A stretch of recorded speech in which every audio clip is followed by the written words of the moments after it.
রোজার সঠিক হক আদায় করব কিভাবে? শুধুই কি সারাদিন উপবাস থাকলেই হবে? নবী করিম সাল্লাল্লাহু আলাইহি ওয়াসাল্লামের বেশ প্রসিদ্ধ হাদিস আছে এই প্রসঙ্গে। তিনি বলেছেন, রুব্বা সাইমিন লাইসা লাহু মিন সিয়ামিহি ইল্লাল জু'। বহু রোজাদার আছে যাদের রোজা থেকে উপোস থাকা ছাড়া আর কিছু হয় না। রোজা থেকে সিয়াম পালন করে তাদের প্রাপ্তি, তাদের ঝুলিতে, তাদের ভান্ডে থাকে শুধুমাত্র উপোস থাকা, এছাড়া আর কিছু তারা পায় না। কত দুর্ভাগ্যের কথা! কষ্ট করে রোজা রাখলাম, কিন্তু উপোস থাকাই হলো, আল্লাহর কাছে কোনো কিছু গেল না। এটা সবচাইতে হতভাগা মানুষদের কথা। তো এই জন্য রোজা যেন অর্থবহ হয়, সেটা যেন শুধু উপোস থাকা না হয়। সিয়াম যেন আল্লাহর কাছে আমাকে প্রিয় পাত্র করে দেয়, সিয়াম যেন আমাকে জান্নাতের উপযুক্ত করে দেয়, রাইয়ান দিয়ে জান্নাতে প্রবেশ করার উপযুক্ত করে। সেজন্য সিয়াম রেখে আমাদেরকে তাকওয়া চর্চা করতে হবে। নবী করিম সাল্লাল্লাহু আলাইহি ওয়াসাল্লামের আরেকটা হাদিস আছে, তিনি বলেছেন, মাল্লাম ইয়াদা কাওলা যুরি ওয়াল আমাল বিহি ওয়াল জাহল ফালাইসা লিল্লাহি হাজাহ আন ইয়াদা তাআমাহু ওয়া শারাবাহু। যে ব্যক্তি রোজা রেখে অনর্থক অহেতুক কাজ কাম ছাড়লো না, এই যে মোবাইল টিপাটিপি, ফেসবুক, ইউটিউবে অহেতুক সময় নষ্ট করা করি, এগুলো যে ছাড়লো না, যে ব্যক্তি মিথ্যা কথা বলা ছাড়লো না, মিথ্যা কাজ ছাড়লো না, আবার রোজা রাখলো, এই ব্যক্তির এই উপোস থাকায় আল্লাহর কোনো ঠেকা পড়ে নাই।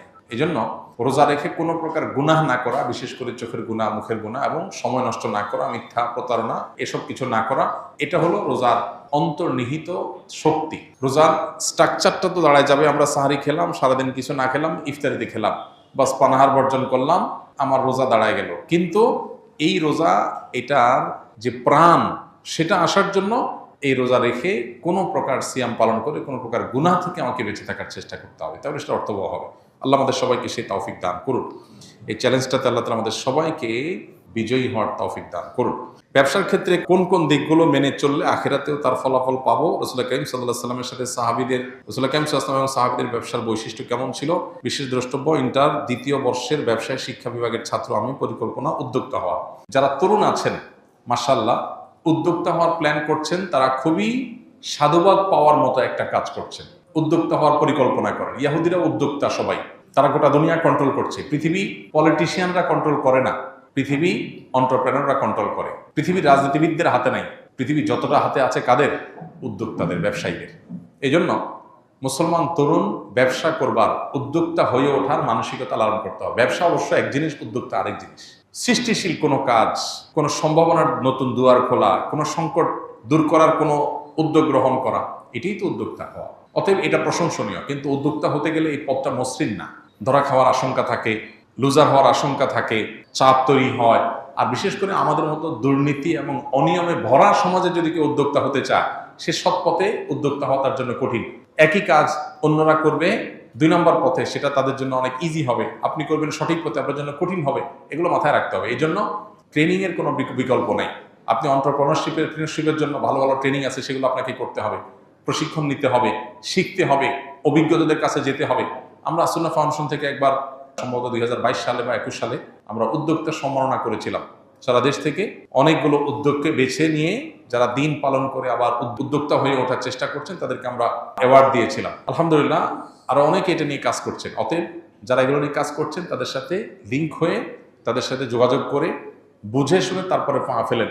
উদ্যোক্তা হতে গিয়ে ধরা খেয়ে এরপরে পিছনে আসবেন না। একটাই জিনিস, আমানতদারিতা এবং সততার সাথে ব্যবসা করা। আত-তাজিরুস সাদুক মা'আন নাবিয়্যিন ওয়াস সিদ্দিকিন ওয়াশ শুহাদা। যে সমস্ত ব্যবসায়ীরা ব্যবসা করতে গিয়ে সততা এবং আমানতদারিতা, এই দুটো জিনিস মেনটেন করে, আমার দ্বারা কারোর হক নষ্ট হবে না, এটা লক্ষ্য করে যদি কেউ ব্যবসা করে, ইনশাআল্লাহ বিদিনিল্লাহ, সত্য কথা বলে ব্যবসা করে, প্রতারণা না করে, চিটারি বাটপারি না করে, তাহলে সে নবীদের সাথে কিয়ামতের বাজারে উঠবে ইনশাআল্লাহ। সাহাবা ইকরাম এবং নবী সাল্লাল্লাহু আলাইহি ওয়াসাল্লামের ব্যবসার মূল বিষয় ছিল এটা, সততা এবং আমানতদারিতা। সত্যবাদিতা এবং আমানতদারিতা, যেটা হারিয়ে গেছে। এটা করতে গেলে হয়তো অনেক পয়সা হবে না, কিন্তু আপনার ব্যবসাটা ইনশাআল্লাহ বিদিনিল্লাহ দুনিয়া এবং আখিরাতের নাজাতের কারণ হবে, বারাকাল্লাহের কারণ হবে ইনশাআল্লাহ। বাবা তার একমাত্র কন্যাকে জীবদ্দশায় সব সম্পদ লিখে দিতে চাইলে ইসলাম শরীয়তের দৃষ্টিকোণ থেকে কোনো বিধিনিষেধ আছে কিনা? খুবই গুরুত্বপূর্ণ একটি প্রশ্ন। আমাদের সমাজে যাদের একটি বা দুটি মেয়ে, কোনো ছেলে সন্তান নাই, সে সমস্ত বাবারা বেশিরভাগ ক্ষেত্রেই এই ধরনের কিছু একটা করে যেতে চান, যে আমার সম্পদ যেহেতু আছে, এই সম্পদ মেয়েকে সব লিখে দিয়ে যাই। কারণ কেন লিখে দিয়ে যেতে চান? কারণ বাবার মৃত্যুর পর মেয়েরা সম্পদ পাবে নির্দিষ্ট হারে। অবশিষ্ট সম্পদ দেখা যায় যিনি মারা গেছেন, তার ভাই বোন, তার ভাতিজা, যাদেরকে ফারায়েজের ভাষায় আসাবা বলা হয়, অর্থাৎ কোরআন এবং হাদিসে যাদের জন্য নির্দিষ্ট হিস্সা ঠিক করা আছে, এদের ছাড়া যারা আছে তাদেরকে আসাবা বলা হয়। এই আসাবারা পেয়ে যাবে, আত্মীয়র একটা বিশেষ ক্যাটাগরিকে আসাবা বলা হয়। কোনো মানুষের মৃত্যুর পর এটা শুধুমাত্র যারা কন্যার বাবা তাদের জন্য না, সবার জন্য প্রযোজ্য। তাদের সম্পদ, পরিত্যক্ত সম্পদ যা তারা রেখে দুনিয়া থেকে যাবেন, সেই সম্পদের নির্দিষ্ট হারে যার যার হিস্সা আছে সেটা দেওয়ার পর যদি কিছু থেকে যায়, এটা আসাবাদের মধ্যে বন্টন হবে। এটাই হলো আল্লাহর নির্দেশনা। এখন যাদের একটা, দুইটা, তিনটা কন্যা সন্তান আছে, কোনো ছেলে সন্তান নাই, তারা বেশিরভাগ ক্ষেত্রেই এই আশঙ্কা করেন যে কন্যা সন্তানের জন্য নির্দিষ্ট হিস্সা আল্লাহ ঠিক করে দিয়েছে, সেটা আমি দিলাম, আমার মৃত্যুর পর সেটা সে পেল, কিন্তু বাকিটা তো আসাবারা পেয়ে যাবে। তো আসাবারা যেন না পায় সেজন্য সবটুকুই জীবদ্দশায় মেয়েকে দিয়ে যেতে চান। এটা জায়েজ আছে কিনা এ সম্পর্কে প্রথম কথা হলো, আল্লাহ রাব্বুল আলামিন কোরআনে হাকিমে সম্পদ বন্টনের যে হার ঠিক করে দিয়েছেন, এটাকে আল্লাহ তাআলা আল্লাহর ভাষায় বলেছেন হুদুদুল্লাহ। আল্লাহ পরিষ্কারভাবে বলেছেন যে তিলকা হুদুদুল্লাহ। এই যে বন্টন নামা দেয়া হলো, এই এতটুকু পাবে, অতটুকু পাবে, এটা কার সীমানা? আল্লাহর সীমানা। আল্লাহর সীমানা লঙ্ঘন করা এটা জঘন্য এবং ভয়াবহতম অপরাধ। আল্লাহ রাব্বুল আলামিন মৃত ব্যক্তির পরিত্যক্ত সম্পদে যাকে যা দিতে বলেছেন তাকে তা দেওয়া, এটা আল্লাহর নির্দেশ। আল্লাহ বলেছেন ফরিদাতুম মিনাল্লাহ, এটা আল্লাহর নির্ধারণ। এটা কে ফিক্স করেছেন? আল্লাহ করেছেন। আল্লাহ তাআলা পরিষ্কারভাবে বলেছেন এটা আল্লাহর নির্ধারণ, এটা আল্লাহর সীমানা, অতএব এগুলো ক্রস করা যাবে না। মুশকিল হলো আমরা বেশিরভাগ মানুষ, আমরা আমাদের আপন বলতে বুঝি নিজের স্ত্রী, ছেলে মেয়েকে। খুব বেশি হলে বাপ মাকে আমরা হয়তো কাউন্ট করি। বেশিরভাগ মানুষই আমাদের গণ্ডিটা সীমাবদ্ধ হলো স্ত্রী এবং ছেলে মেয়ের মধ্যে। পরিবার বলতে এটুকু বুঝি। আমরা হয়তো সাময়িক বিভিন্ন পরিবেশ পরিস্থিতিতে বিভিন্নভাবে প্রভাবিত হই। কিয়ামত পর্যন্ত আগত সকল সমাজের সকল মানুষের জন্য আল্লাহর বিধান প্রযোজ্য এবং ইনসাফপূর্ণ এবং সবচেয়ে ন্যায্য। আমরা মনে করি যে আমার জীবদ্দশায় সব মেয়েকে বা ছেলেকে বা যাকে আমি মনে করি আপন, তাকে দিয়ে গেলে বোধহয় কল্যাণ হবে। বহু বাবা আছেন সকল সম্পদ বিশেষ ছেলের নাম বিশেষ মেয়ের নামে লিখে দিয়েছেন, কিন্তু জীবদ্দশাতে দেখে গেছে যে ওই ছেলে মেয়ের হাতে বেজ্জত হয়েছে, কারণ সম্পদ পাওয়ার পর তারা চোখ উল্টায় ফেলছে। কেন আল্লাহ তাআলা নির্ধারণ করে দিয়েছেন, কেন আল্লাহ তাআলা জীবদ্দশায় সবাই দিয়ে যাওয়ার পরে উৎসাহ দেন নাই, এই জিনিসটা তখন হয়তো আমাদের বুঝে আসে। হ্যাঁ, হয়তো মানে হাজারে 2-4-10টা কেস হয়, কিন্তু হয়। আর সবচেয়ে বড় কথা হলো আল্লাহ তাআলা কোরআনে কারিমে বলেছেন আবাউকুম ওয়া আবনাউকুম লা তাদরুনা আইয়ুহুম আকরাবু লাকুম নাফা। ফারায়েজের ক্ষেত্রে আল্লাহ সুবহানাহু ওয়া তাআলা যাকে যা দিতে বলেছেন, তোমাদের বাপ দাদা, তোমাদের সন্তান সন্ততি, কে তোমাদের বেশি কাজে আসবে তোমরা জানো না। তুমি একজনকে আপন মনে করে সব দিয়ে দিলা, এটা তোমার ক্ষতির কারণ হতে পারে। আল্লাহ যাকে যা দিতে বলেছে তাকে তা দাও, তোমার বুঝে না আসলেও দাও, তোমার মনে না চাইলেও দাও, এতে তুমি আল্লাহর কাছে রিওয়ার্ড পাবে।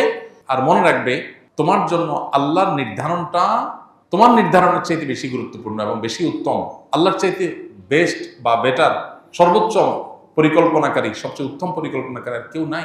এই জন্য সম্পদ আমার যা আছে সেগুলো সব আমি আমার ছেলে মেয়েকে দিয়ে দিচ্ছি, আর কেউ যেন না পায়। এটা আমরা আমাদের মতো করে আমাদের জগৎটাকে ভাবি। পৃথিবীতে আমার টিকে থাকা, আমার বেঁচে থাকা, আমার জীবদ্দশায়, আমার মৃত্যুর পর আমার কল্যাণকামিতার জায়গা শুধু ছেলে মেয়েই করবে তা না। এরকম বহু মানুষ আছে যে তারা ছেলে মেয়ে না, দেখা যায় জামাই অনেক কদর করে। অনেকে আছে ছেলেকে সব দিয়ে যায়, মেয়েদেরকে দিতে চায় না, পরের বাসায় চলে যাবে। এই জন্য দেখা যায় যে শেষ পর্যন্ত জামাই এবং মেয়ে তারাই তার সবচেয়ে বেশি কেয়ার করে। অহরহ এই ধরনের কেস আপনি খুঁজে পাবেন প্রিয় ভাইরা আমার। এই জন্য আমাদের গণ্ডিটা শুধুমাত্র আমাদের সন্তানদের মধ্যে সীমাবদ্ধ, এটা আমাদের দৃষ্টিভঙ্গির সংকীর্ণতার কারণে হয়। ইসলাম আমাদেরকে এত সংকীর্ণ জীবন দেখতে বলেনি। আমরা বেঁচে থাকার জন্য শুধু আমাদের সন্তান ছেলে মেয়ে যথেষ্ট না, একটা সমাজের অনেক মানুষের প্রতি আমাদের দায় আছে, অনেক মানুষের অবদান আছে, প্রত্যক্ষ পরোক্ষ বিভিন্নভাবে। এই জন্য আমার সকল সম্পদ শুধু আমার ছেলে মেয়েই পাবে আর কেউ পাবে না, এটা অতি স্বার্থপরতার চিন্তার জায়গা থেকে হয়। আর মনে রাখা দরকার, সন্তানকে সম্পদ দিয়ে গিয়ে ধনী বানানো যায় না। আল্লাহ তাআলা যদি ধনী না বানান, আপনি সকল সম্পদ দেওয়ার পরে ওটা ফকির হয়ে যাবে। আল্লাহ যাকে যা দিতে বলেছেন, ইমানদার হয়ে থাকলে আল্লাহর নির্ধারণ করে আস্থা রাখেন, ইয়াকিন রাখেন। হ্যাঁ, আপনি আপনার জীবদ্দশার সন্তানকে অবশ্যই দান করতে পারেন। বাবা তার সন্তানকে হেবা করতে পারে। আপনার 2টা বা 3টা সন্তান হয়েছে, আপনি তাদেরকে সম্পদের থেকে যা খুশি তা দিতে পারেন, কিন্তু যা দিবেন সমান হারে দিবেন। যে কয়জন আছে দেন, কিন্তু সব দিয়ে যাবেন, একটু রেখে যাবেন না। কেন? কারণ রেখে গেলে অন্যরা ভাগ পাবে, সেজন্য। তাহলে অন্যকে বঞ্চিত করার জন্য সন্তানকে দিয়ে বড়লোক করে দিতে চাইছেন, এই বড়লোকই তার কাজে আসবে না বা এই বড়লোকই টিকবে না। এই জন্য এই অ্যাপ্রোচ বা এই উদ্যোগটা প্রশংসনীয় কোনো উদ্যোগ নয়। হ্যাঁ, আপনার যদি মনে হয় আমার মৃত্যুর পর আমার মেয়ে বিপদে পড়তে পারে, অন্যরা তাকে না দিতে পারে, তাহলে আপনি তাকে পর্যাপ্ত দেন, কিন্তু কিছু রাখেন যে মৃত্যুর পর সেগুলো যেন বন্টন অন্তত হতে পারে। কিছুই রাখবেন না, এটা আপনার নিজের জন্য ক্ষতিকর, আর এটা শরিয়ার নির্দেশনাও না। আল্লাহ তাআলা কোরআনে কারিমে বলেছেন, ফাইন কুননা নিসাআন ফাওকা ইসনাতাইনি ফালাহুন্না সুলুসা মা তারাক ওয়া ইন কানাত ওয়াহিদা ফালাহান নিসফ। দুই বা দুইয়ের অধিক কন্যা সন্তান যদি কারোর থাকে, তাহলে তার মৃত্যুর পর তার সম্পদে যদি কোনো ছেলে না থাকে, শুধু কন্যাই থাকে দুই বা দুইয়ের অধিক, তাহলে তারা পাবে টোটাল সম্পদের 2/3, 3/2 আর যদি একটি কন্যা সন্তান থাকে তাহলে টোটাল সম্পদের 50%, হাফ, অর্ধেক পেয়ে যাবে। আর বাকিটা আসাবা হিসাবে যারা যারা আছে সবার মধ্যে বন্টন হবে। অতএব আপনার যদি মনে হয় যে না, জীবদ্দশায় আমার বেশ কিছু দিয়ে যাওয়া উচিত, তার তেমন কিছু নাই, আপনি দেন, কিন্তু কিছু রাখেন অন্তত বন্টনের জন্য। অন্যদেরকে বঞ্চিত করে ফেলে সন্তানকে ধনী বানানোর চিন্তা প্রশংসনীয় চিন্তা নয়।